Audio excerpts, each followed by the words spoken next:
In-order ko si Lydia's lechon. Another box. Dami.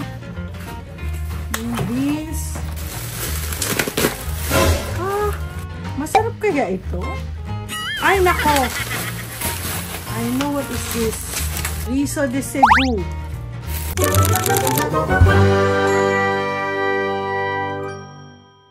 Hi, good evening.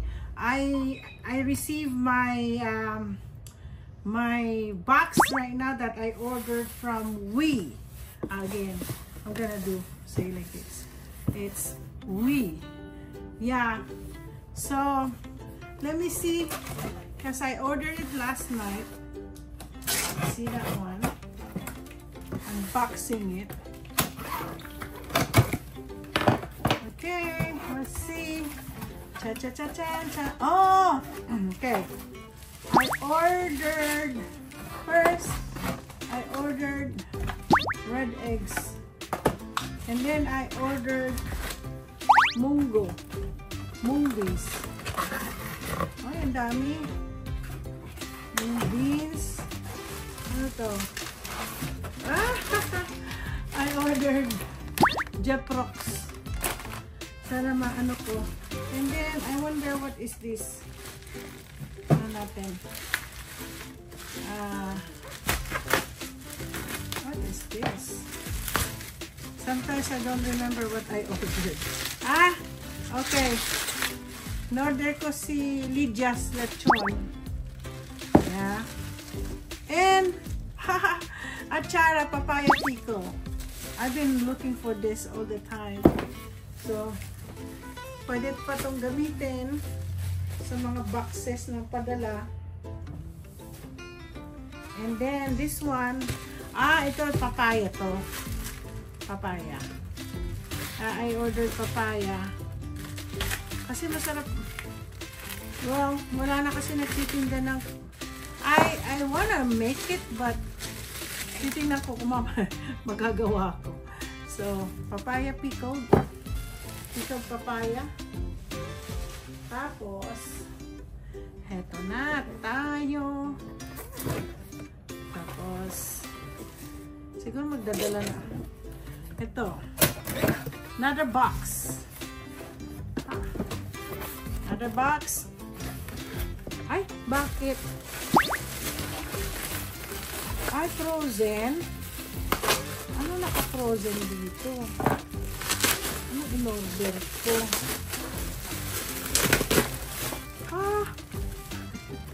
Frozen.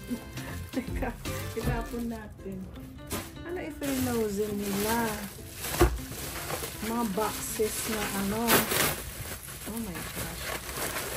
Ay, nako! I know what is this.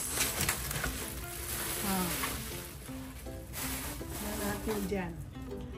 Guys, kasi bawal ang ano. Ngayon, sa We, nagtitinda na sila ng sauteed shrimp. Bagoong. Malamig. Ang bagoong. Baw. Bumili ako ng maraming bagoong. Masarap kaya ito?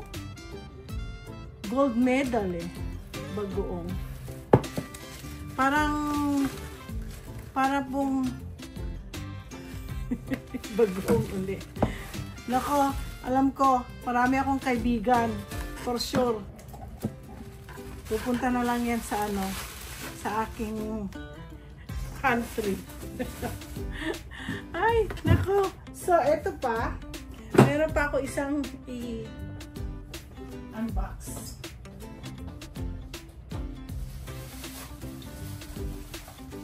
Ito po. Ang dami ko in-order na bagoong. Hala. Tapos ito.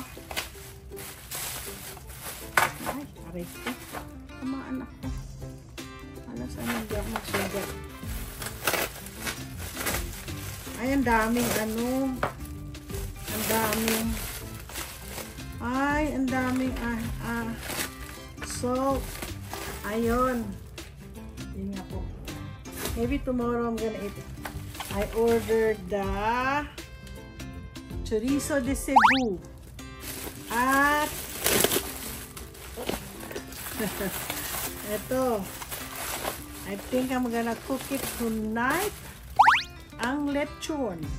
Wow! Sa tingin ko, lulutuin ko na lang to sa ano. Kaya lang I had to defrost it. So, bukas, defrost ko muna siya. Dito ko lang ilalagay yan dahil may picnic po kami tomorrow. So, ito lang po. Alam mo, meron pa ako. There will be another one that's gonna come kasi marami po akong in-order na bagoong.